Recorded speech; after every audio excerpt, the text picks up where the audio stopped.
WWE contenders, hungry, looking to carve out a legacy of their own.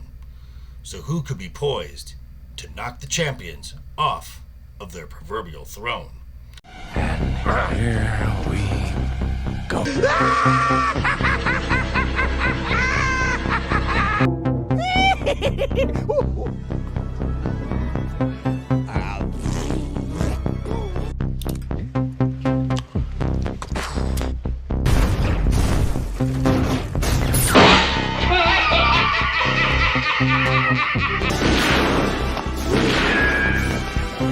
Is like gravity.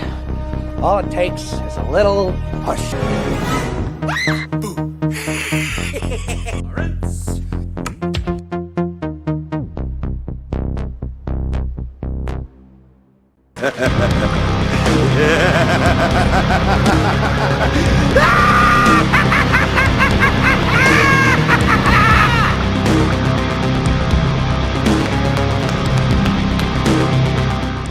What's up, guys? How you doing? Welcome back to the channel. Glad you stopped by.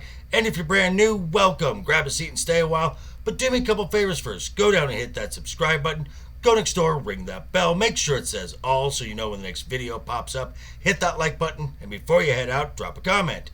And if you're one of the regulars here, welcome back for another round. I ask that you also hit that like button. And before you leave, drop a comment, because YouTube does love the comments. And of course, share the video out on all social media. I know it's been kind of a while since I've done one of these videos, and I thought it was time to revisit the champions of the WWE, to look at the current slate of champions and who I think will eventually be the ones to take their titles. Now, I will be only looking at singles titles from each brand, because in my opinion, the tag team divisions on Raw and NXT and Smackdown are a bit of a mess. So, what do you say? Let's take a look. And here we go. So we're going to start off with the men's titles. And first, let's take a look at NXT, where the title has recently changed hands from former champion Trick Williams to the new champion, All Ego, Ethan Page. Now, Ethan Page does have a title match versus TNA star Joe Hendry at NXT No Mercy. I don't see the WWE letting anyone from another promotion carry one of their titles. So I think it is only a matter of time before the NXT title finds its way back around the waist of Trick Williams. Now on Raw, this past SummerSlam, we saw the crowning of a new World Heavyweight Champion, that being the Ring General, Gunther.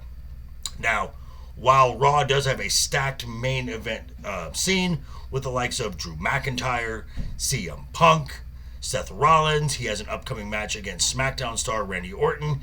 Even in the year 2025, we could see the likes of John Cena. The only one I see dethroning Gunther is the same person who dethroned him for the NXT UK title years ago, that being the Mad Dragon, Ilya Dragunov. And that brings us to SmackDown, where of course we have the WWE Champion Cody Rhodes. Now, while I said that the main event scene on Raw is kind of stacked, SmackDown is kind of thin. While Cody Rhodes' path does lead him to WrestleMania 41 against Dwayne "The Rock" Johnson, it's going to be a heel turn from Randy Orton that will eventually dethrone Cody Rhodes. Yes, that is a definite possibility. So now, let's take a look at the mid-tier titles on all three brands, NXT, Raw, and SmackDown. We're going to go back to NXT first, and we're going to start with the men's North American champion. That is Oba Femi. To be quite honest, I don't see anybody taking this title from him. The only way this title leaves his waist is if he wins the NXT title and has to vacate the North American Championship, or he gets called up to the main roster where he has to relinquish it. Now, the women's North American champion, that being Kalani Jordan, however, she has been a busy lady.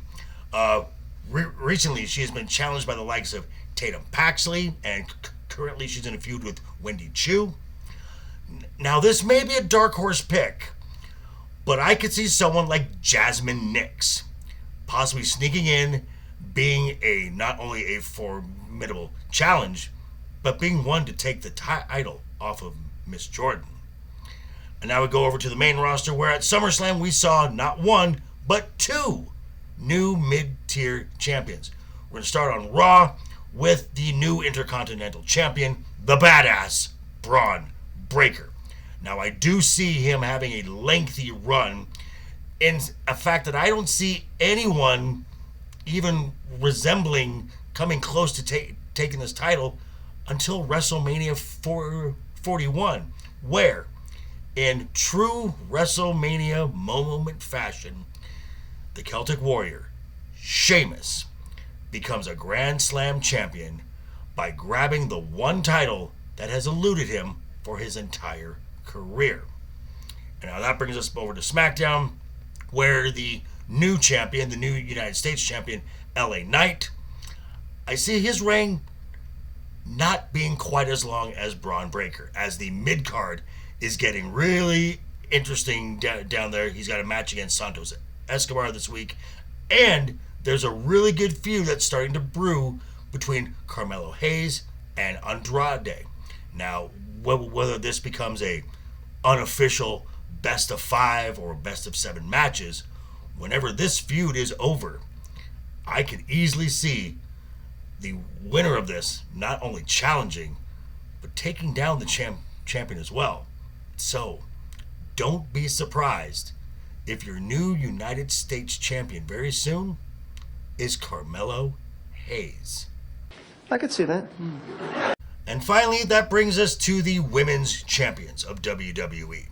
Now we're going to start with Raw, as this is an easy one to pick. We have the current women's world champion, that being Liv Morgan. And this title, let's be honest, has one destination when a title change happens, possibly a Bad Blood. And that is as these two names will be linked forever as forever rivals, probably one of the best rivalries in women's wrestling history. Your new champion will be Rhea Bloody Ripley. And now we're going to head over to SmackDown, where we saw yet another new champion crowned at SummerSlam. So the new WWE Women's Champion is Nia Jax. Now, I have mentioned in the past that a returning Charlotte Flair is going to play a major part in this eventual title change. Now, while that may be true and that may happen, I don't know exactly when, all future roads for the WWE Women's Championship centers around one person who will be holding this title before the end of the year, going into next year, and that is Miss Money in the Bank, Tiffy Time, Tiffany Stratton. And now that leaves NXT. And here we have the two-time NXT Women's Champion, the prodigy, Roxanne Perez. Now, she will be defending her title against Jada Parker at No Mercy, but the title's not going to change hands here, as the only possible changing of the guard in the women's division in NXT comes down to two possible choices. Now, that being either Stephanie Vaquer or Julia.